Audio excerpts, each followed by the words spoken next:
Hello, this is Natural Freedom League. I am John Wydogen with naturalfreedomleague.com.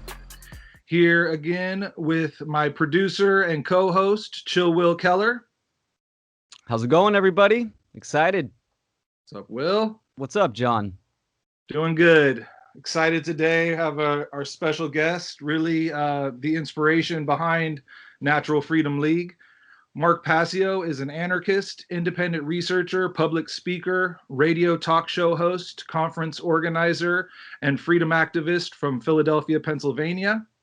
Mark has undertaken the task of assembling vast amounts of research in the areas of metaphysics, occultism, spirituality, symbology, and consciousness studies. In 2007, Mark began presenting this information in the form of a presentation series entitled What on Earth is Happening, with the intention of bringing the implications of this body of knowledge to greater public awareness. Mark launched his own website in 2008. You can find him at whatonearthishappening.com. In 2010, Mark began hosting his own internet radio show, also called What on Earth is Happening, which has over 200 episodes to date. And you need to start at episode 1 and work your way through. It's a vast amount of information, and it's really laid out in a linear fashion, which is very effective. And I recommend anybody who wants to understand this knowledge, start there. Mark has taught intensive life seminars. A lot of them you can find, or all of them you can find on YouTube, also through his website, including Natural Law, the Real Law of Attraction, and how to apply it in your life, New Age BS and the Suppression of the Sacred Masculine, Streetwise Spirituality, Demystifying the Occult, and many, many more. Mark is also the founding member and lead vocalist of the Philadelphia-based anarchist hardcore punk band, The Founders. Mark, thanks for joining us. Gentlemen, thank you so much for having me. It's a pleasure to be here. Excellent. We're jumping 2021 off pretty good. Yeah. So your work is definitely the inspiration for what I started doing with Natural Freedom League, listening to your podcast, and obviously noticing the desperation of the situation we're in with 2020 and how that played out. And you know, your podcast, for people who didn't know your work already, if they started watching you, it might have been a little too heavy for them. Sure. You were definitely letting your anger be known and be shown, and it's righteous anger. You have a right to be upset about the way the world is going, and I agree with you. So you inspired me this year to go basically set up on a corner in my hometown. I made some signs that had basic ideas about natural law, and stood out there with my sign, and I did some live videos, and I called it Moral Law Mondays. I went out there every Monday for 16 weeks, and that led to me meeting like-minded people like Will, and that led to us collaborating on this podcast. And we've really tried to, we've probably name dropped you every episode, but we definitely are trying to tie in all the different people that we're talking to, maybe people who are taking political approaches, or people who are, maybe just activists in the community, and tying it back in to natural law. So it's definitely been inspired by you, and we appreciate all the work that you do. Well, I thank you so much for that. I mean, it's good to hear that people are basically assembling in small groupings, and basically trying to put the word out to other people. To me, that's what the great work is all about. Forming some type of a unit to receive mutual help and aid in these types of incredibly trying times, and to just put the work of objective morality and natural law out there for others to comprehend, to deeply understand, and then to go out and teach others. That's how this message is going to spread. To me, that's what the core of the great of doing the great work is all about. So thank you, gentlemen, for doing that and forming Natural Freedom League and putting the word out there. That to me, that is the best repayment for putting out the work that I've put out that I could ever receive. That's what I want, is help in spreading the message. So I think that's a great thing. Yeah, we do too. And one thing that we've found when we go out, we had this event, was actually where me and Will met. It was in San Francisco. So as you know, living in Philadelphia, a very liberal city, Right. we would have people ride by, and we had signs that said, what is a right? And the other side of the sign says, where do your rights come from? And we'd have people, saying, oh, Trumpers, or cussing at us on the way by. And it's like, how does a sign that says, where do your rights come from, Right. make you think that I'm Republican, or, make you have any idea? And that Imagine clearly, how politically brainwashed someone has to be to think that human rights have anything to do with government. That's a political statement. You're talking about something that is a moral concept, a moral statement. Nothing whatsoever to do with the slavery of politics, and yet that's the first place their minds go to. I mean, it really shows you where we're at as a people, especially in large cities in the United States. It's really an awful situation with how terribly damaged people's whole psyches have become due to the indoctrination that they receive in public schooling, especially, like I said, in big cities. It's a bad situation. Yeah, they want to, when they don't understand something, they want to throw us into a box to try to make sense of it. So it's been a really good experience, face to face with people and having that conversation, communicating. It's kind of a different level than just doing videos or communicating online. So it's been a great experience. So how did that whole experience end with your little social experiment in San Francisco? What happened? So it kind of evolved into where we realized we had to address what we call the agenda against natural law, right? So we had to address, because people would want to know, what do you support this and do you support that? And it's like, you have to get into actually explaining to people how government is immoral and the belief in authority is immoral. So it's definitely evolving, but it evolved to where we started talking about the agenda more, and we started doing it on Derek Bros was doing the Expose Bill Gates Day. Mm-hmm. So we would do it like every second Saturday in San Francisco, and we would start, it kind of adjusted the type of signs we would make. So we would start to make signs so that people knew that we weren't one side or the other politically, because you would have people thinking that you were either side of the political spectrum. Sure. Because they Depending can't on, conceive that there is anything else. It's inconceivable to their entire worldview that there is Exactly. anything other than their paradigm, or the quote enemy paradigm, the opposite of the political spectrum that they fall onto. Yeah. Yeah. yeah. We took it out to Sacramento, and at these rallies they were holding multiple weekends back to back. This is probably the first 2 weeks that we actually didn't go out there. But yeah, it's interesting. One thing we've discovered, which basically is true, is that it seems like the conservative-minded people are more closely ideologically able to understand natural law and the concepts that we were talking about.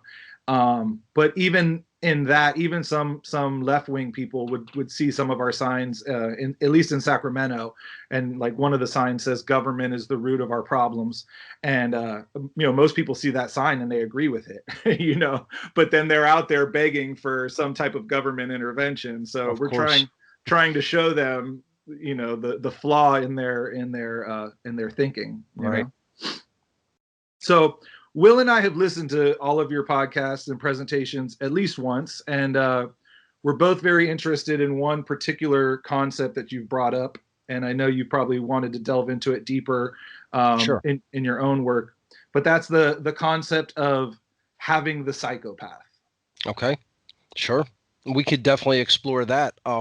Yeah, this is something that I do want to put out in a formal presentation at some point in the future. But I think, a podcast format like this is perfect, opportunity to delve into this topic a little bit. So, when people hear the concept of having the psychopath, I'm sure that's going to bring up immediately a lot of negative, concepts in their mind. A lot of people think that negative emotions and negative states of consciousness, quote unquote, negative states of emotions and consciousness, have no purpose and are there to be purged. There's something that we should be working on getting rid of from ourselves.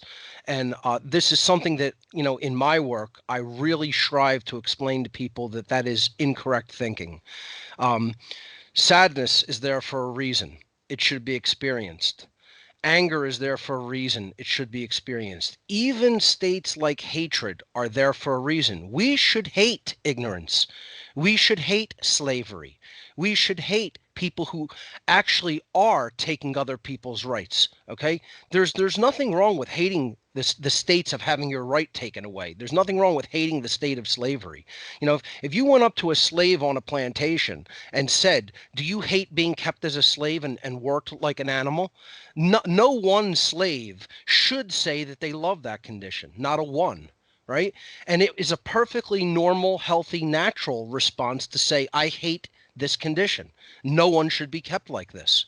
So even something like hatred, when applied to the correct things, not just frivolously brought out and expressed for wrong purposes or bad reasons, the state of consciousness, such as having hatred for something that you should hate, is part of a psychological makeup that is actually healthy and complete. It is not something we should shun or shy away from. Now, that being said, obviously we want to work toward positive states of consciousness, positive states of being. Okay, what do we really want? We want peace, we want prosperity, we want order, we want freedom, we want love. All of these things are what we want to aspire to.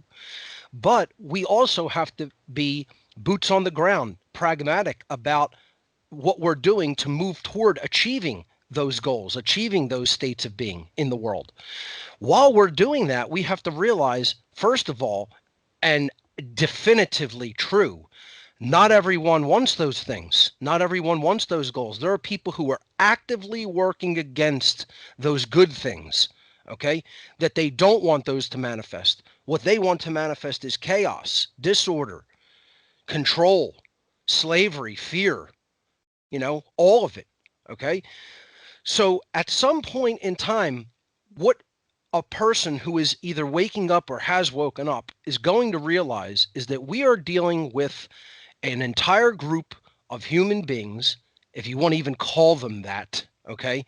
Because some would say that they're something other than human beings, but we're dealing with people who are so damaged, okay, that they are not going to reverse their courses of action. Let's just face it, they're going to persist with that until they die or until they are removed from life in some form or fashion. They're going out in that state of consciousness, and they're going to have to change in a different lifetime or in a different expression of consciousness. Their evolutionary journey will not make any forward progress in the flesh as a human being in this incarnation. Let's put it that way. Okay. When you realize that we are up against an enemy with zero conscience, they don't care. Not only don't they have the knowledge about what's right and wrong, most of them, I would argue some of the higher order dark Luciferians do have that knowledge and actively work against it anyway, which arguably makes them even worse. But the minions, the order followers, the real, secondary and primary psychopaths of the world, not only don't they have the knowledge of the objective difference between right and wrong behavior under natural law, they don't care at all. They don't care to know. They'll tell you to your face they don't want to know. They're never going to know. They're never going to bother to try to learn, let alone actually learn it, let alone do the actual work of what it takes to actually learn it. So right off the bat, I understand this is extremely heavy material for anybody who might be new to my work. You wouldn't want to start here. Let's just put it that way. Let me make that caveat because we're going to talk about it's going to get heavier and heavier. Okay, this is just the very beginning of, you have to make this realization that there are people like that in the world, that there's a lot of them. It's not a small, tiny amount. It's a small, tiny amount that are directing these agendas. Okay, it's not a trivial amount of those who are going along with them and enacting them. It's actually probably, I would say, over a quarter of human beings, and there's many more who want it. So, it's a, I would say it's a significant percentage of human beings, not a trivial one. Okay. And those who are becoming more psychopathic are growing, not diminishing. Okay. You could just see it if you go into any major city. You could see what the consciousness is like. It's garbage. Okay. It's terrible. And if you're not exactly with their political agenda, you're somehow the enemy. This is how brainwashed they are, because they don't know the difference between right and wrong. They don't know that government is slavery. They don't know any of these things. They are still television watchers. They are still mainstream media absorbers in whatever form, whether they do it through the television or through the internet, doesn't make a difference. They believe the mainstream media. This is where a lot of these people's heads are at. Their heads are constantly being filled with poisonous garbage all day, every day. Okay, so one, that realization has to be made to even begin to understand the concept that I'm talking about of maintaining the qualities of a psychopath in a compartment of your personality. Okay, so first of all, to even understand this, next you would have to understand, well, what is a psychopath? We use the word, but what does it actually mean? Psychopaths are people who, part of their mind, part of their psyche, part of their brain doesn't work correctly. Okay, it is damaged and or broken in some fashion. And this is the limbic brain, the limbic system of the brain, what has been called the mammalian brain in the triune brain system of the reptilian, the mammalian, and the human brain complexes in neuroscience. Okay, the midbrain, or the mammalian brain, also known as the mammalian complex in the brain, the limbic system of the brain. These are all the glandular parts of the brain that are responsible for creating neuropeptides and other neurochemicals that allow us to truly experience emotion in the body. These chemicals go out into the blood and into the bloodstream, and they actually make us feel things in the physiology, physically, so that when we have an emotion, we're having a physiological response in the body connected to the emotion. Okay, so when people feel like, say, that hurt my heart, it literally is a physiological response that goes to that part of the body. When for example, a close loved one dies, people say, I feel like I got punched in the gut. It literally, you feel like that, or I was punched in the chest.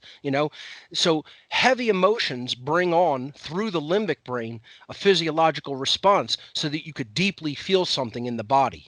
Okay, this is part of the whole body computer that a human being is. Okay, as a spiritual being, it's very important to have those types of physiological responses, because they could help us direct our behavior. When we're doing something wrong, we feel something deeply in the body, and that'll help us to, address and correct behavior we shouldn't be taking. When we do something that is right, we feel good in the body, and that helps us to want to do more of it because it feels good. This is normal, healthy reactions, emotional reactions, physiological emotional reactions in the body, that when the limbic brain works properly, that's what it's conducting / regulating.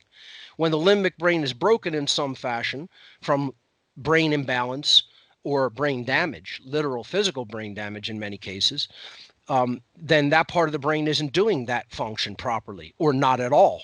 And then we have what you call a psychopath, a person who really cannot experience emotions because that part of the brain is either damaged or shut down altogether. This could happen because of birth trauma. This could happen because of a physical accident.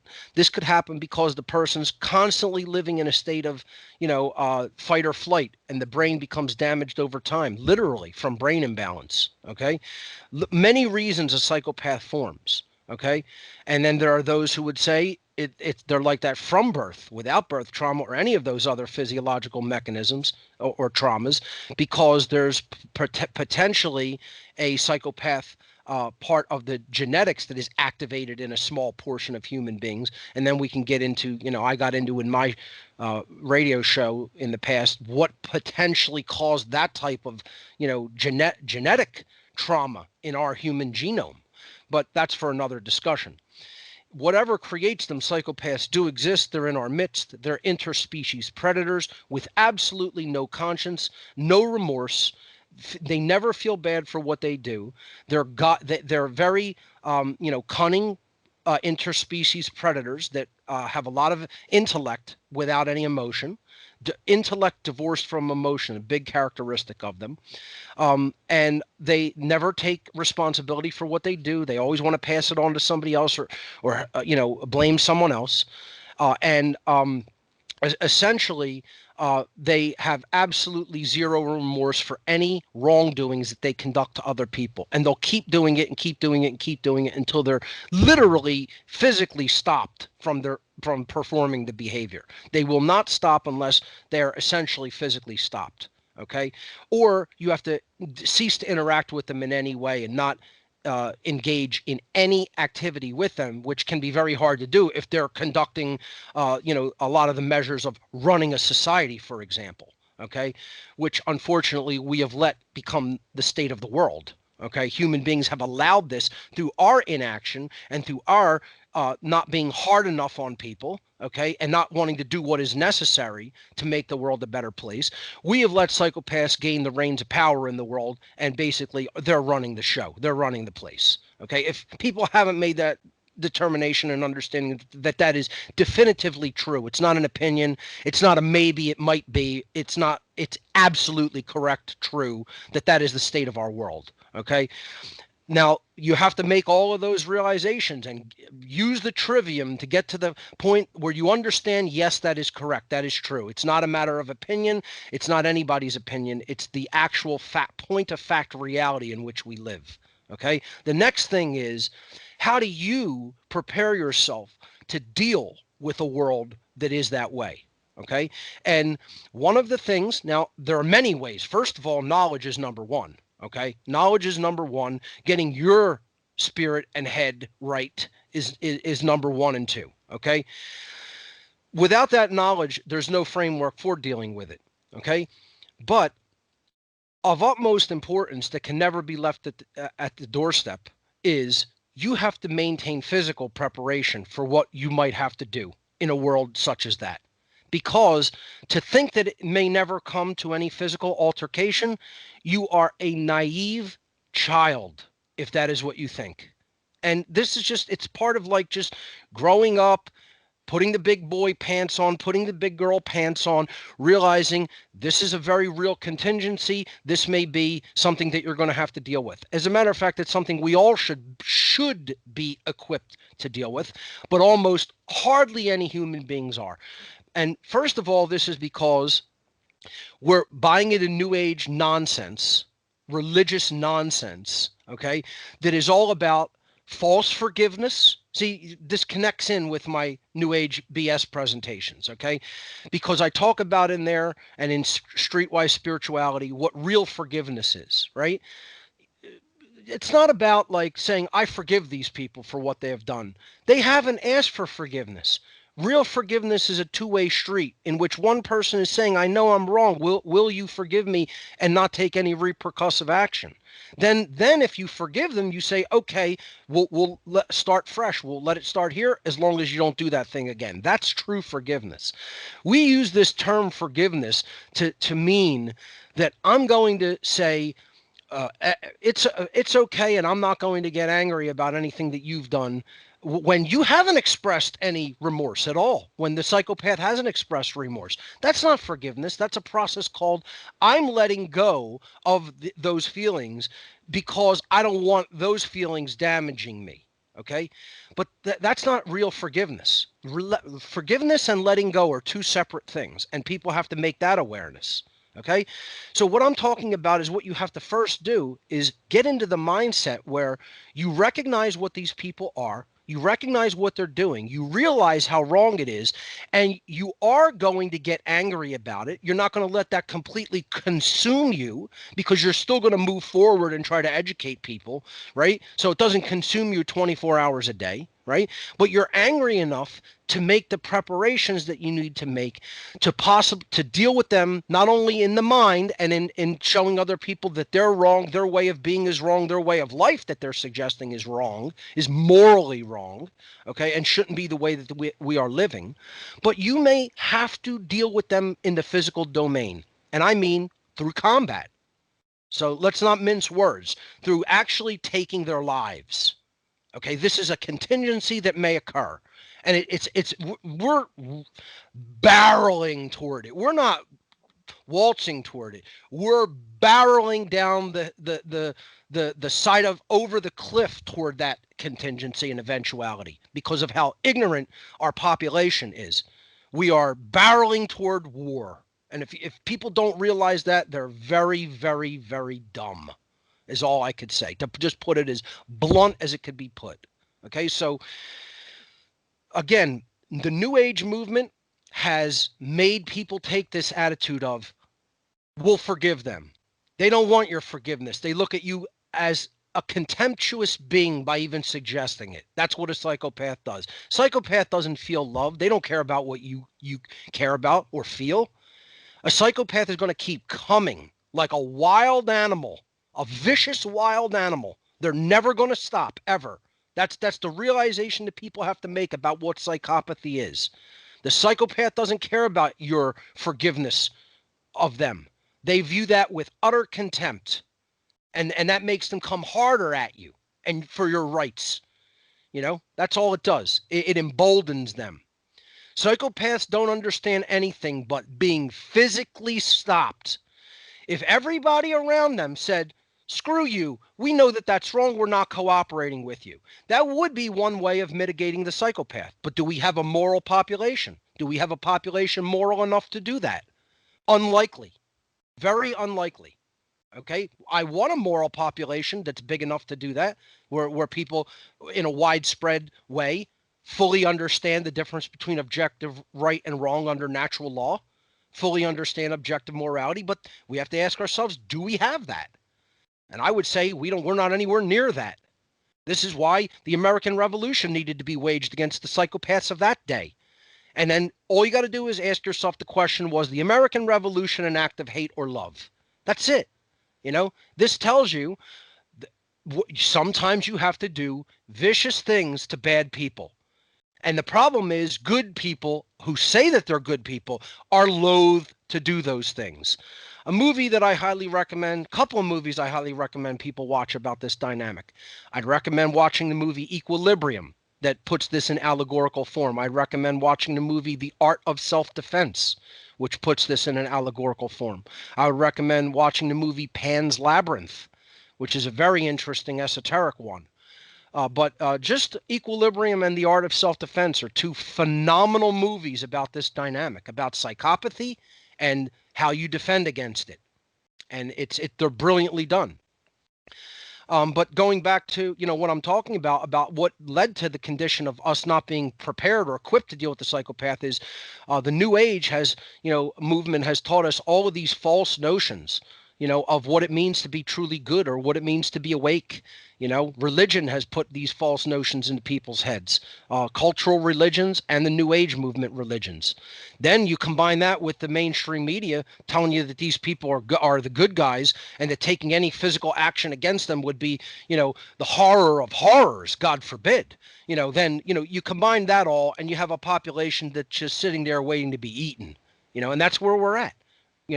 So my concept called having the psychopath is a way of containing the psychopath. It's like sort of like a double entendre. It means you get them instead of them getting you, but you get them by having an aspect of psychopathy, not even an aspect, of actually having the qualities of the psychopath in a compartmentalized toolbox in your personality. Okay, so this means that with that toolbox, you're going to be able to have and contain them. You're going to be able to isolate and contain them, or possibly get rid of them. So here's what this means. It means that when it comes time to engage in any physical altercation with an enemy of no conscience, I'm not talking about someone that got drunk in a bar and started a fight with you, okay? Because they're drunk and they don't know what they're saying. They're ordinarily an okay guy, but something set them off earlier. They got drunk, they got in a bad mood, and now they're picking a fight with somebody, and it's not even something characteristic of them. I'm not saying unleash upon somebody like that, with full force. You might want to contain them, get them home so they could sleep it off. That's different. I'm talking about acknowledging the enemies of humanity as the true psychopaths that they are, knowing not even it being unlikely that they're going to change, knowing from their track record they're just evil incarnate and they're not going to change. They've been broken and they're not going to become unbroken. They're not going to heal. You're not healing people, certain people. That has to be identified, okay? But this is part of what I consider the deepest level of real self-defense philosophy, and it's missing in self-defensive schools. You want to know why it's missing? What I'm going to explain to you is missing in almost every self-defense school, every school of martial art in the history of humanity. It's missing because the people who run those things don't have enough knowledge of the human psyche. They haven't studied it deeply enough. They don't have enough knowledge of human psychology. They don't have enough knowledge of the occult. That's why they don't teach this, okay? Because this is actually deep occultism if you really want to break it down, okay? What the qualities you have to bring into yourself when you're dealing with a true enemy of humanity are: there is no remorse toward them. There is no mercy toward them. They're not really a human being anymore. What the qualities that make a human being are absent in them. They're not going to stop. Therefore, I'm not going to stop. Okay? I'm not going to have any remorse for anything that I do to them when it gets switched on. Again, this isn't, your whole personality doesn't become this. Again, I'm talking about a little box that you keep tightly locked up so that you don't bring that out when it's inappropriate. And you keep it hidden away. You put this all way deep in yourself and you have it. You have it. You own it. You possess it. That's what having the psychopath means. To own it, to possess it. Now, here's the qualities. You need all the same qualities. The only thing that will ever truly defeat a psychopath is having the psychopath inside yourself that you could bring out in a bigger way. And arguably, you could even use the word a more monstrous way. You have to become more monstrous than them when the time comes to do physical combat. And you have to realize there are really 4 rules of engagement when it comes to a psychopath, to doing any kind of physical combat with a psychopath. No surrender, no retreat, no quarter, no prisoners. Those are the 4 rules of attrition war. A war of attrition has those 4 rules. Okay? So inside you got to switch off emotion. When you bring out the psychopath to do that type of true self-defensive war, you switch off your normal range of emotions. That means there is absolutely no mercy to the enemy. Okay? You're not engaging in the normal qualities that you would engage in. You're deliberately walling off qualities that are reserved for people who deserve them at this point. And you're saying you will receive none of these qualities. You will only receive the negative qualities because you've proven we can't coexist. We can't live in the same world together. And one of us has to go. And that's a hard thing for most people. Most people don't have that. And that's why I'm trying to explain. They need to develop it. They need to have it. They're afraid of that. Most people are scared to death of that. And they're scared to death of it because they feel they're such a bad person that they would not be able to control it. That's why they're scared of developing it. The people who are scared of developing that, deep down inside of themselves, know that they're not good enough to control it. And they'll bring it out at an inappropriate time. So they're not comfortable enough with themselves and their own morality to realize this is something that has to be had and kept to wage against the enemy at the appropriate time. So I keep telling people all the time, and I don't know whether they understand what I'm saying, that I am not a psychopath. I have a full range of deep human emotions and passionate emotions, and really, really feel deeply, what is going on around me.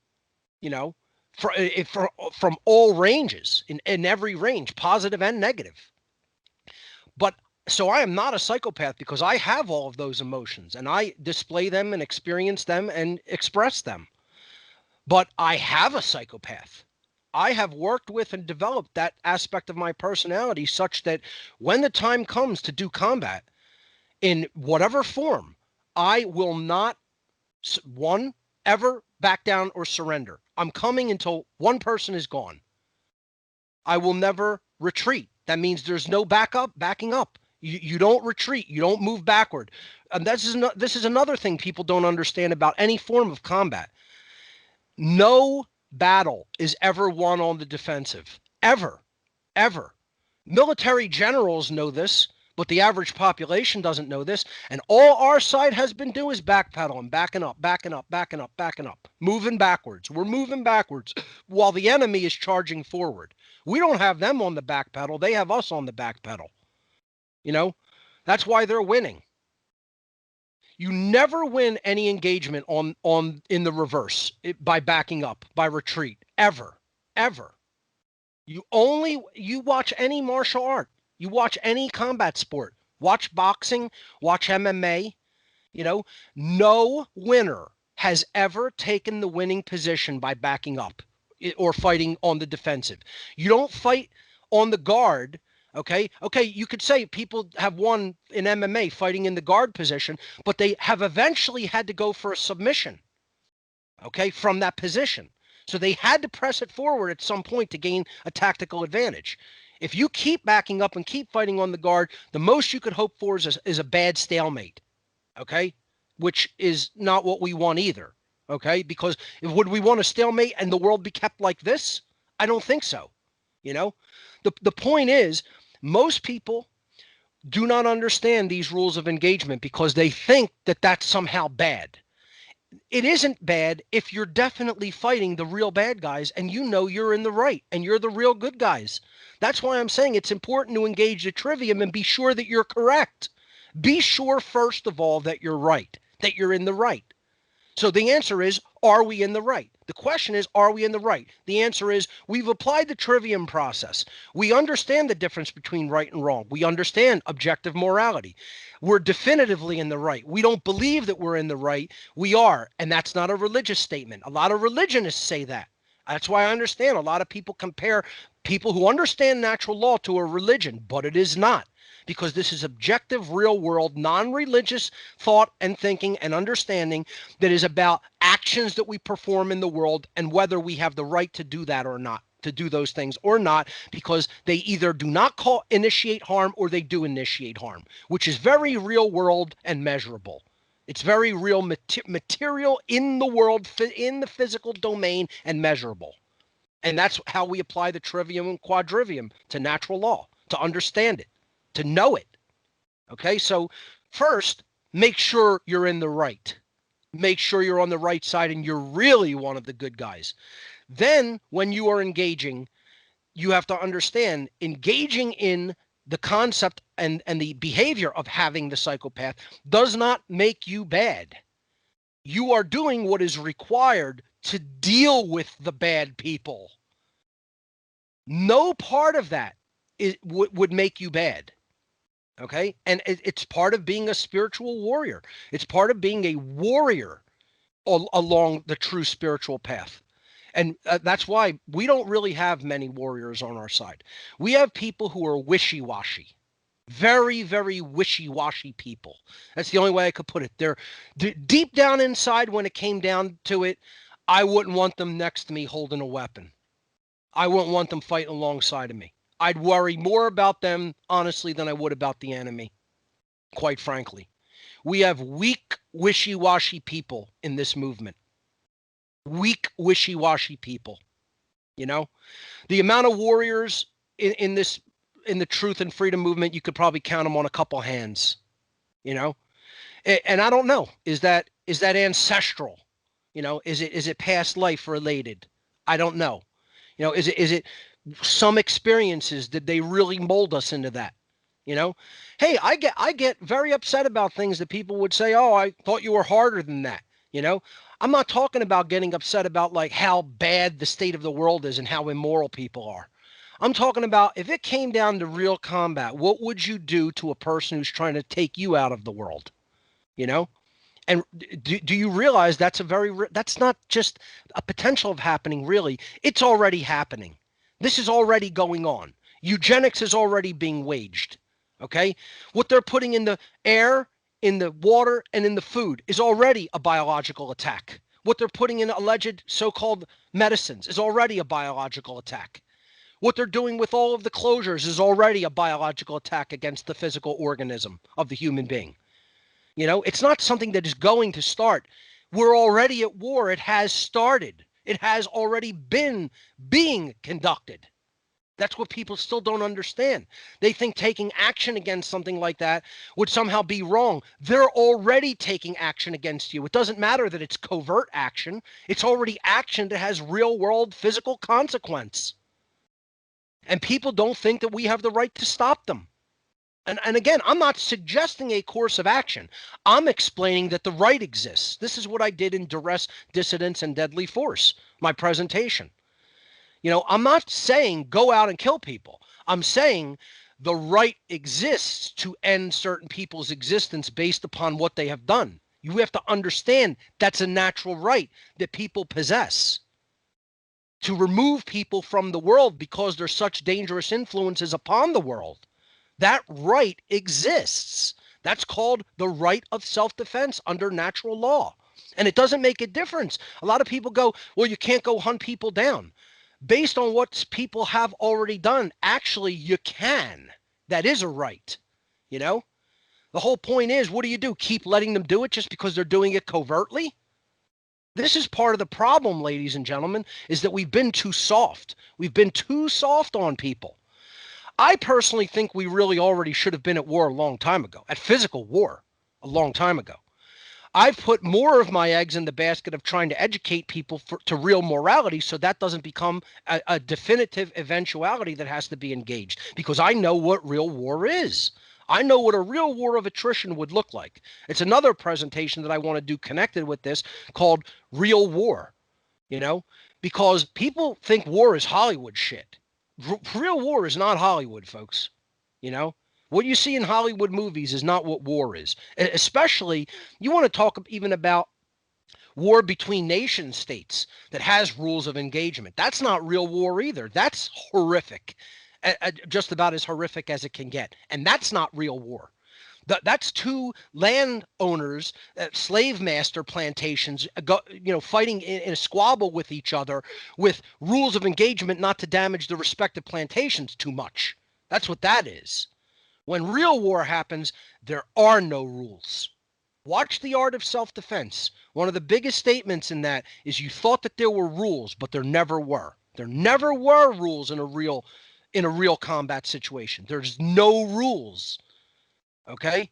And I mean no rules, not even natural law. Does it really ultimately still apply? Of course it does. It's still there. But I'm saying if you in a combat situation try to abide by natural law principles, you're going to get killed. You're going to be killed immediately. That's why I'm trying to explain to people, learn it and put it into effect before it comes to that. I don't know how much I've implored people with the inner core of my being and heart. You don't want it to come to this. You don't understand what it's going to be. Trust me, most people don't understand. They've never even envisioned it. In the blackest depths of their mind, they probably couldn't envision how bad it will get, how bad it will be. Because you think about how good of a human being you are, and think about the absence of every one of those qualities just about everywhere, and having to deal with that. 1,000 times worse than what it is today. If we don't succeed in our mission as teachers, that's what's going to happen to the world. That it will occur. It has occurred. It has happened in the past, and it will occur again. So having the psychopath means You're taking those qualities that you see in the psychopath, you're putting them in a toolbox. When the time comes to do combat, they're all coming out of the toolbox and being engaged. And that means no emotions, no sympathy, no empathy, no remorse, no helping the enemy, no giving quarter to the enemy, no backing up from the enemy, no retreating from the enemy. That's hardcore shit that most people never even want to think about, let alone want to prepare their minds and their bodies for, and psychologically prepare themselves for that eventuality to occur within their lifetimes. But that is what we're going to need to engage in if we're going to truly develop the qualities that we may need to beat an enemy with zero conscience. And I'm talking about the military out there, of all the militaries of all the world. I'm talking about the police of every country. You guys are the enemies. You are the ones who have turned your emotions off. And you're not going to like it at all when we decide to turn ours off. The reason you're still here is because we haven't turned ours off yet. When we do, look out. You could take that as a warning. It's not a threat. It's a warning. Get your mind straight. Get your mind right. Learn natural law unless you want to see that eventuality happen to you and your loved ones, because that's what's going to occur. You're going to bring it on like you guys, you know what the police and military are? All the order followers, all the dumb order followers of the world are. You know what you guys are? You're all standing in front of a building with all hooks on the building, and you're pulling on the building, trying to bring it right down on top of your heads. You're trying to bring a massive building down with with hooks and cables right down on all of you. That's what you all look like to me. That's how dumb you are. And you want to keep following orders when orders come down in this bullshit pandemic situation, this nonsense, non-pandemic?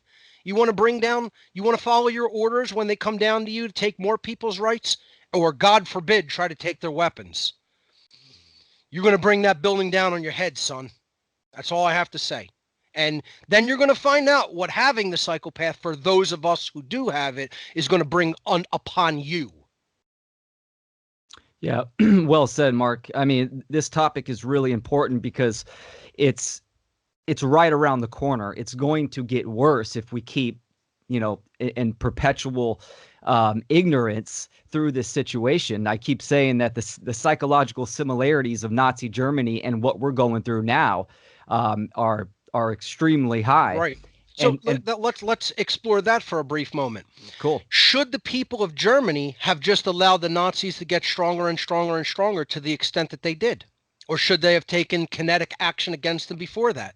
Would they have been right? Would the people of Germany have been right in taking kinetic action against their government before it became the powerful Nazi party that it did? Anybody that says no, they shouldn't, I don't know how you could possibly lie to yourself like that. You're not just lying to yourself, you're wrong. There's a correct answer. And the answer is, yes, of course they should have taken kinetic action against their government before it got to the point where it destroyed almost all of Europe and would have destroyed the whole damn world. Of course they should have. The situation is no different now than it was then. No different. Exactly. Yeah.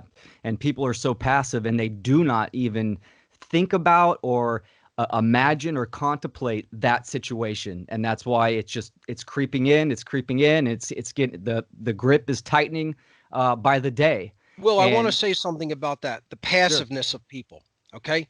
Yeah. Part of it is they may have a certain level of damage in their brain and in complexes within their brain and psyche, because I immediately am distrustful of anyone who is incapable of becoming angry. And I notice them. I notice people that cannot be angry, that never display anger, ever, for any reason. Right there, if you notice that, don't ever trust that person fully, deeply. Don't ever trust them very deeply. You could trust them with some little cursory things and tasks, but don't bring them into the core inner fold of something that you may have to depend upon each other's lives for. Never trust a person like that, ever, ever, ever.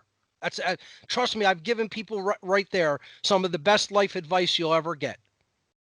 Yeah. Because anybody who is incapable of becoming angered does not really care about themselves, and therefore they don't really care about anybody else. You know, not deeply, cursorily, you know, on the surface maybe, but anybody who no passion ever comes out of them, you cannot trust that individual, not deeply, because they're broken in some way. They're broken in some way that they haven't dealt with, you know?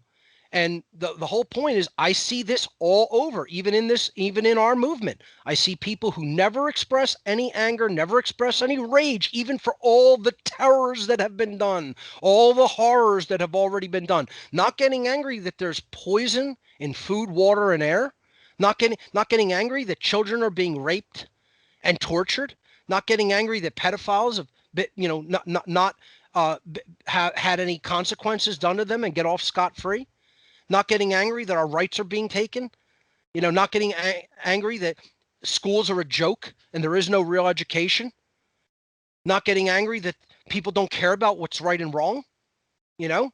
All of these things are things we should be enraged about, not just angry. We should be enraged enough to be doing something about them every single day of our existence. It's the old adage from the movie Network: first you've got to get mad. Nothing really drives behavior until you first get mad at the injustices around us, and part of it is people don't want to rock the boat. They don't want other people to see them as negative. No, getting angry at evil isn't negative. That's the correct emotional response. Not getting angry at evil is negative, because you're going to let it keep going unchallenged and letting it keep encroaching more and more and more into our freedom. It's a lack of respect, self-respect. That's what it is. As well. That's right. Yeah, I wanted to apply some trivium to what you're saying. Sure. Is if you look at the abuse that happens to these children, specifically like MK Ultra type programming, it's all based around trauma-based mind control. So I think it shows you that the predator class understands this concept that you're talking about, and they're creating alter egos that are psychopathic in these individuals, and they're doing it through a trauma, right? Which could be rape or starvation or abuse, all different approaches that they use. And then when you see those people later, the way that they resolve their issues is by integrating those alter egos, right? Correct. Like that's the process. So it ties into a lot of what you call shadow work too, like really looking at those deeper parts of yourselves, and then also looking at these individuals in society and kind of understanding that they have this part of them. They are also humans, and even though they don't seem like it, and we have to accept that part of us and wield it like a weapon, like as you're saying. That's exactly right, because it's not negative. It's dark, you could say that it's filled with what we consider the negative qualities that we don't want to enact every day, but having it and integrating it is not a negative process. That's a positive process, because there is a use for it. If we can experience it, there's a use for it. There's a use for trauma, It's like we have to stop seeing all these things as negative, or they should be purged or cleansed. Society is too sanitized as far as negative experiences go. That's why people don't get tough. That's why we have wishy-washy little boys and girls everywhere instead of real men and women, because our species has become weakened because we're trying to sanitize every area of life and keep everybody safe instead of making them strong. You don't get strong from being safe and sheltered. Being safe and sheltered your whole life and never taking risk and never having any harm done to you means you grow up weak. That's what it means. And all you got to do is look around you in any major city. Have children grown up strong, or have they grown up weak in our society? It's an entire society of weaklings. What are weaklings going to do? Are weaklings going to stand up to tyranny? Good luck with that. And again, that's why this whole thing of not embracing anger when it's for the right reasons, when it's against the right things, we want to purge anger. Oh, he's angry. Yeah, you're damn right. And I'm angry about all the right things. And it's perfectly justified. And you should be too. You would be correct for being as angry, if not angrier than me. It would be the correct emotional response. Instead of not being angry at all these injustices, that's an immoral, incorrect, non-appropriate emotional response. I don't personally, I don't understand. To me, it's cut and dried because I've done that shadow work, right? It's cut and dried. It's blatant. It's as obvious as the sun rising on the eastern horizon in the morning to me. But for other people, that's an alien concept because part of them is broken. They're not whole. They're not complete. They don't have all the parts of themselves assembled. Parts of them have been cut off and thrown away. And they threw it away, threw away the key, and that's it. They all those parts need to be reintegrated by understanding. No, it's not negative. It teaches you a lesson. It makes you stronger. You need these because without them, you're not going to be able to survive. You're not going to be able to survive in a combat situation if you don't have the psychopath. You're going to be gone. You're going to be gone like that in an instant. They're going to have a little bit of a harder time with somebody like me. And not saying that I'm the toughest SOB in the world, just saying I'm not going down as easily as other people, more likely than not will. That's all I'm saying. So, yeah. I intend, I didn't take that attitude in the past because I didn't have enough deep self-respect developed to say I'm worth surviving. Other people should go. I should survive and stay in the world to continue to teach natural law. And so should many other people, and that's the attitude I have now. Why should I give them an easy target? I'm going to make it as hard as possible to take me out because I deserve to survive. Other people really don't deserve to survive based upon what they've done or have not done.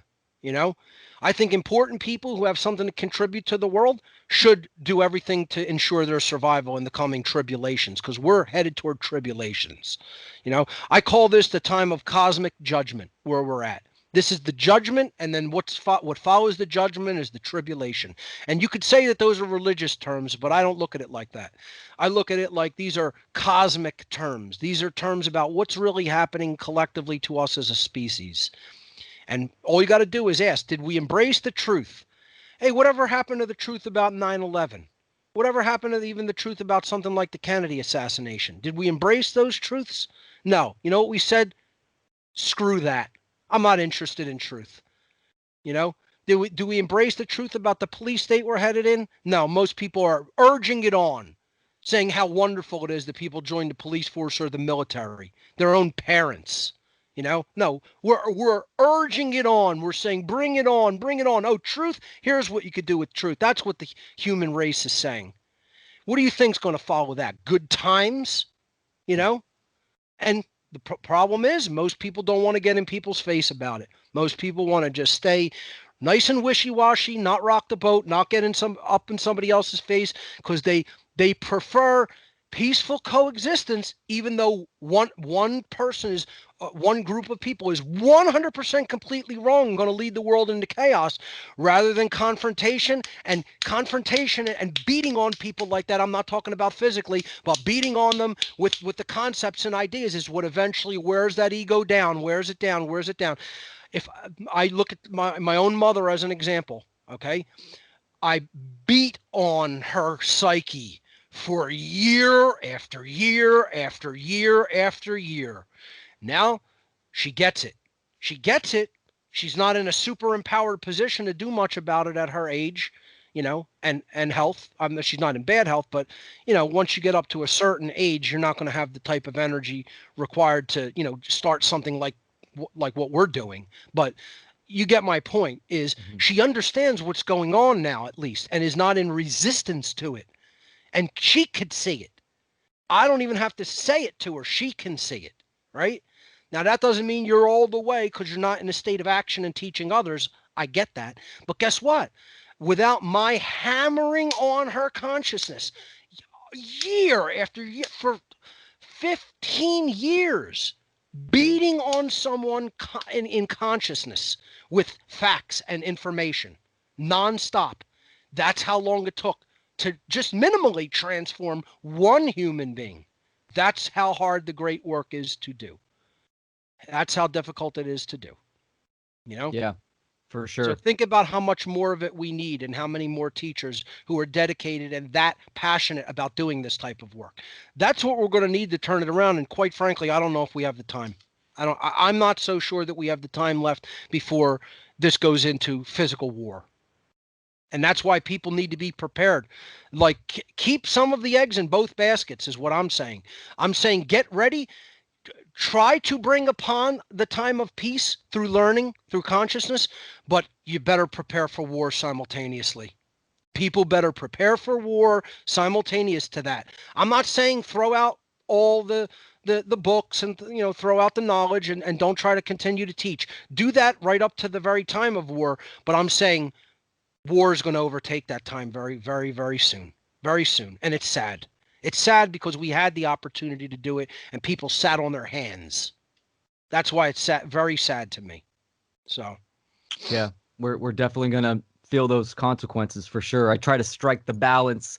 I call it the prepper and propagator. I So like I'm the prepper. I'm prepared for any situation, and then right. propagation of knowledge and truth and natural law.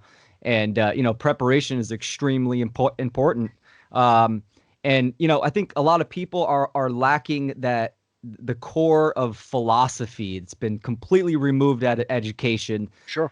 The war on philosophy, because that allows you to actually dive deep and look at those big questions externally and internally. Yes. And people are internally confused. Yep. And you got to work with those emotions. That's why the shadow work is so important. So you And can Will, harness your that's why a emotions. lot of people will listen to this interview without a basic underlying core framework of all the philosophy that I've talked about in the past in all my other podcasts and presentations, and say, "Oh, this is so horrible and negative," and it's like you're not going you don't want to start here. Okay, let me just say that again. You want to start at the beginning of my podcast and understand all of my previous work as a reference for this. This is something that I would say at the very end, which is why I haven't even made the formal presentation of having the psychopath yet, but I will. Okay. If there's time. But you don't want to start with material like this. This is like going to the end of a book and reading the last couple pages and you're like, what? Of course it's going to be like that. You don't have the framework for what I've said over the last 15 years, for Yeah, the vast amount of teachings that I've conducted over 15 years of my life. You got to go back to the early podcasts and you got to work your way through them, period. That's it, you know? absolutely, And for sure. you do that and watch the presentations and seminars, then you'll have a handle on the philosophy. Then you'll understand what I'm saying and why, I'm explaining to people to prepare physically for what's coming. If most people, I think, have an idea that something really bad is happening and is, things are not right, that it's not what we're being told, and that potential really, really negative times are ahead.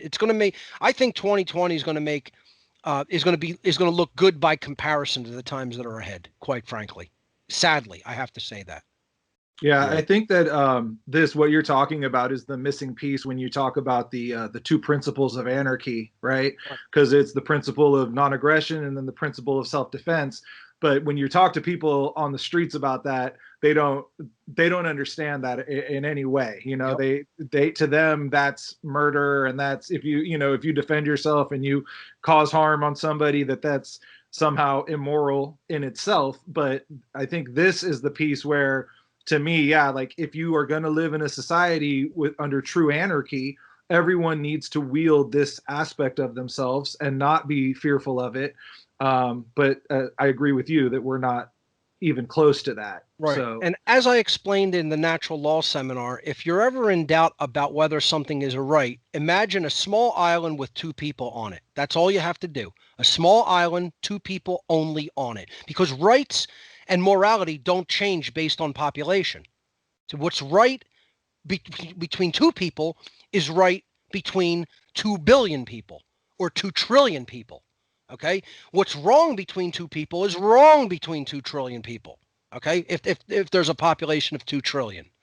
Okay, rights don't change with respect to time, location, or population. Okay, so if in doubt, you envision that island, two people on it. Okay, one person starts attacking the other person or trying to take their rights or trying to take their stuff. What would this other person have the right to do? Defend themselves with physical force. Okay, up to and including deadly force if required, if the person won't back down. Well, what if this person over here is saying, I'm going to hold you under duress. You're going to do all the fishing. You're going to do all the, building. And I have a weapon and I'm holding it on you and I'm holding you under duress. And if you don't follow my orders, I'm going to kill you. Well, what would this person have the right to do at any time to free themselves from that situation of duress? That's where we're at as a population. Where a small percentage of the population calling themselves government is holding the rest of the population in duress. And it's not just duress, it's called slavery. Even duress is a euphemism. It's slavery.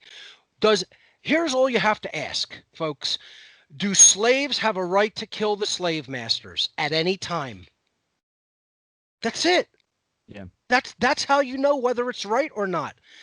The state of slavery is immoral and should be ended at any time that the slaves have the opportunity to end it.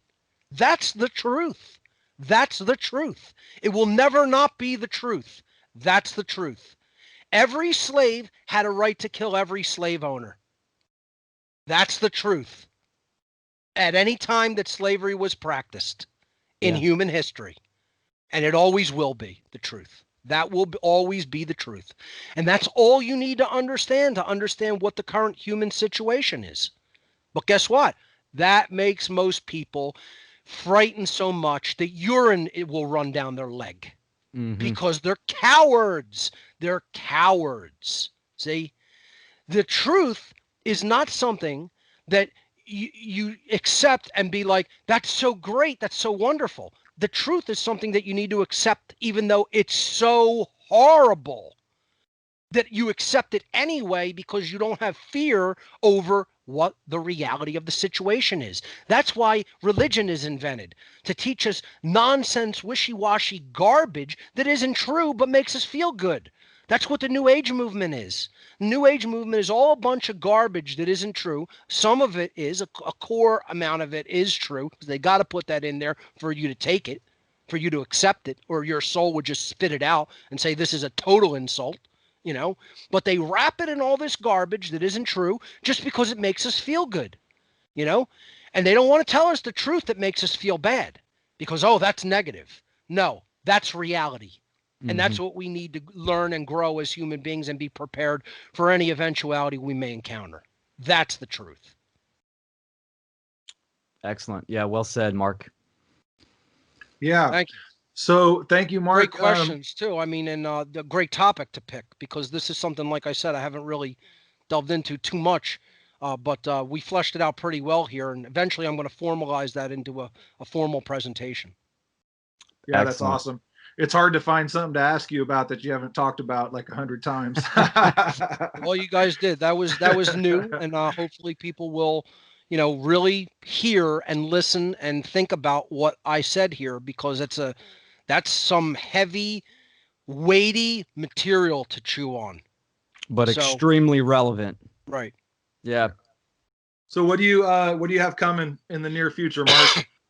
Well, very, very soon, the One Great Work Network is going to be launched. We are finishing the website as we speak. It's looking great.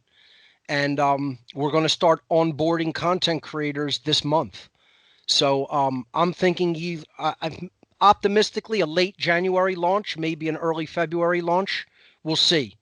But I think, the network is going to be fantastic because we're onboarding about 45 content creators, and it's going to be an awesome repository of material.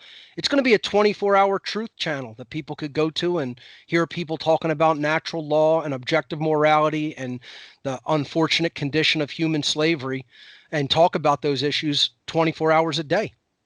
And then we're going to have a website full of content that people could go to individual content creators' content and watch it individually at their own time that they want, and even support them through donations. So, it's going to be an all voluntary network. No subscriptions. I Just to give love it. a little, backdoor info here. No paywall, no subscriptions, totally free, 24-hour streaming player, and 45 content creators to start, and their content that they will publish on the site. They'll have actual, author publishing rights to the site, so they could post anything. The content creators, once we bring them in, they can post anything that they want to the site, any of their content. So it's going to be huge. It's going to be huge. This is the biggest endeavor as far as a project goes that I think I've ever undertaken. So that's coming up early 2021. And we are also finishing the Mark Passio and the Science of Natural Law documentary. We're in the final editing stages now. I know I've been saying that for a bit, but we want to get this polished. We have original 3D animation that we're adding into it, and an original soundtrack, basically, with with actually three very talented musical artists. So it's coming along great, and the visuals are pretty stunning. And I think people are really going to appreciate it as a resource to teach people natural law using. So that's also coming in early 2021 for me and my work. And then maybe later in the year, I'll get back to the What on Earth is Happening live shows. I'm going to take a little bit longer of a hiatus from that for the time being to get these other projects fully launched. So that's what I'm up to. What about the class that you just ran? How did that go? And are you planning on doing it again? How to become the true media seminar was, I think, one of the most worthwhile things that I've ever put together. I think the students really appreciated it and garnered a lot of knowledge about how to effectively use a computer through it and organize a computer, and put out material, and, just start the process of getting, your work out to the public. So I'm definitely going to do it again. I'm thinking about maybe doing it again starting this summer. But let me see how these other projects go. I might do that maybe in the winter of 2022, depending on how this year goes with my other projects. But so maybe we'll rotate, do it every instead of every 12 months, every 18. I'm not sure, but if the other projects launch smoothly, and I'm not bombarded with more work on my plate, then I may do another How to Become the True Media seminar in the summer of 2021. So we'll see how that goes. Yeah, being a recent graduate of the class, man, it's and I consider myself probably above average when it comes to graphic and video and computer skills, and it filled in so many gaps, and I learned actually a tremendous amount. So it was phenomenal. And you definitely are above average when it comes to those things. The average person would not even have those skills under their belt. So you're coming to the table already with a skill set. I could definitely see that. So I really thank you for those kind comments on the course. I definitely consider you one of the really good students in that course, and you've obviously already been doing the great work. And I thank both of you guys for doing the Natural Freedom League. I hope you guys have a lot of luck and success with it, and continue going forward with it. So thank you. Thank you, Mark. Thank you, Mark. We appreciate everything you do. Will, another good episode. Another good episode, man. Beautiful. All right, you guys have a good day, and always remember, put something good in the air and plant something good in the earth. Peace.